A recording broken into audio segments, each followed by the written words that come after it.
खबर टॉक के उनियारा से है, जहां मांडलकला में आयोजित भगवान धरणीधर महायज्ञ की प्रथम वर्षगांठ पर आयोजित कार्यक्रम को संबोधित करते हुए राजस्थान के ऊर्जा मंत्री हीरालाल नागर ने कहा कि देश का भविष्य हमारी आधी आबादी महिलाएं हैं, इसलिए हमारे समाज की बेटियों की शिक्षा पर ध्यान दें।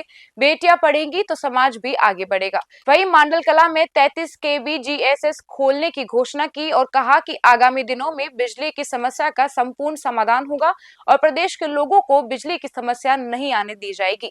टॉक से राजेश सैन की रिपोर्ट।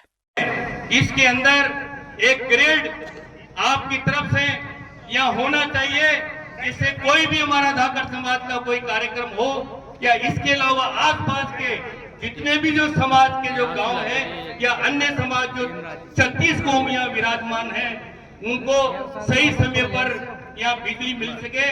इसलिए मेरा अनुरोध है कि अभी आने वाले इस केवल 3 महीने में जितने हमारी सरकार ने किए हैं, तो आपको विश्वास दिलाता हूँ ये बिजली की समस्या भी हमारी समाधान होगा।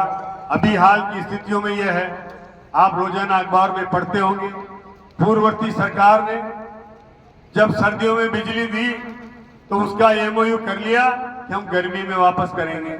अरे भाई, गर्मी में आपके पास तो और डिमांड ज्यादा रहेगी, उधार में बिजली उस समय ले ली और अब उसको चुकाने का वादा कर लिया। मैं धाकर समाज का बेटा हूं। अगर पूर्व सरकार ने उधार लिया होगा, लेकिन उसकी जिम्मेदारी भी हम चुका रहे हैं। अभी ऐसे 900 लाख यूनिट रोजाना हम पुरानी बिजली जो सर्दियों में ली उसको गर्मियों में वापस कर रहे हैं। अगर सरकार ने इस तरह का ये वादा नहीं किया होता तो आज भी हमारे यहाँ बिजली की कमी नहीं आप भुगत रहे होते। इसी तरह से हम फिर भी बिजली नहीं खरीद रहे हैं, जहां भी मिल रही है वहां से भी खरीद रहे हैं। पहले कांग्रेस के राज में 65% उत्पादन होता था, अभी हमने उसको बढ़ा करके हमारे उत्पादन के संयंत्रों में सुधार करके और उनको लगभग 75% कर दिया है। 10% उत्पादन हमने इस कार्यकाल में बढ़ाया। भगवान के दर्शन भी करें और हमारा एक संगठन का ये मंदिर आधार बने कि हमारे धाकर समाज की चाहे कोई सी भी इकाई हो, लेकिन हमने सबके लिए ये मंदिर हमारी राष्ट्रीय धरोहर बने। और इसके लिए निश्चित रूप से जो सहयोग इस पूरे क्षेत्र ने नागरचाल ने किया है, और इसके साथ साथ जहां भी यहाँ से हमारे बंधु जिस भी क्षेत्र में गए हैं, उस क्षेत्र के कार्यकर्ताओं ने, वहाँ के सामाजिक लोगों ने, वहाँ के बंधुओं ने भी इसके लिए जो सहयोग किया है, चाहे वो राजस्थान के समस्त जिले हों या अपना मध्य प्रदेश का क्षेत्र, की कृपा से हमारा समाज आगे प्रगति करता रहे। हम जैसा हमारे हेमराज जी भाई साहब कह रहे थे, ये समाज एक ईमानदार समाज है, मेहनत का समाज है।